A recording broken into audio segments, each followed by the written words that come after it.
So Alan, it's great to meet you. Why don't you tell me about the treatment centers that you started that just use cannabis and CBD to help opioid addiction? First, it's an honor to meet you. I've been a fan for a very long time, so well, if I can throw that out there, please. I appreciate that. Your work in Berkeley is great. I represent an insurance company and a claims management company. Okay. And as you know, our disabled community, of which there's about 10,000 in 4 states, and I'm in 4 states, all up the West Coast, we have 10,000 that have been off work 5 years or more and addicted to opioids. Their average cost is about, with medical, is almost up to $1.2 million by the time they die in 20 years. So not only do we have death, but we have increased joint, as you know, joint problems, all the other things. Sure.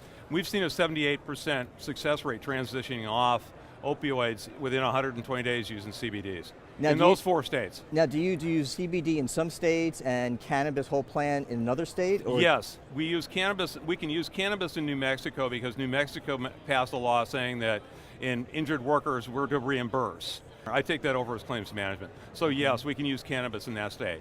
But in the other states, like in California, where it's legal to get a recommendation for cannabis in general for PTSD or from different medical conditions, you don't use that in California though? We use big CBDs here, but it's really hard to distribute here in California because the laws are so weird. Oh, okay. And doctors, as you know, are a little bit hesitant. We only use, and obviously I'm here to take you onto ours, but we, mostly neurals and things like that, so everybody's really kind of cautious. So within my purview, yes, we use CBDs, and I do consult on the use of cannabis in the states for which I can.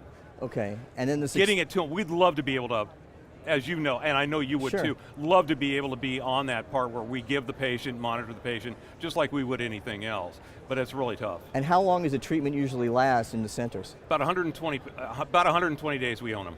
Okay, and so the percentage of people is how high, 78%? Yeah, 78%. That's really tremendous. They walk off of it.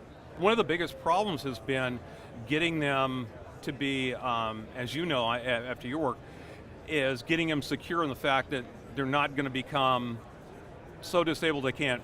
That's what they were counting on for the pain meds. So they really we kind of got to start over again and get their confidence back up that this is going to work. So the CB not only helps them get off it, but also blunts any of the withdrawal symptoms? Oh, we have not had a problem. Our biggest fear, of course, was the cost of doing rehab. Sure. We expected to put that into the equation. We didn't have any of those issues. Wow, that's just tremendous. And we use really high. Like what high doses of CBD? 200 to 300 milligrams per day. Per day, split up during the day, or? Yeah, we split it up 3 to 4 times a day. And anything added at sleep at night to help them? No, we've been very, very lucky. We transition off the Ambien. Remember, most of our work comp patients have been on what we call the cocktail. So that's the opioid, sleep, usually Ambien, sleep, and then the gastric stuff. The sleep one is the hardest one to do on a CBD, but we've been able to transition off.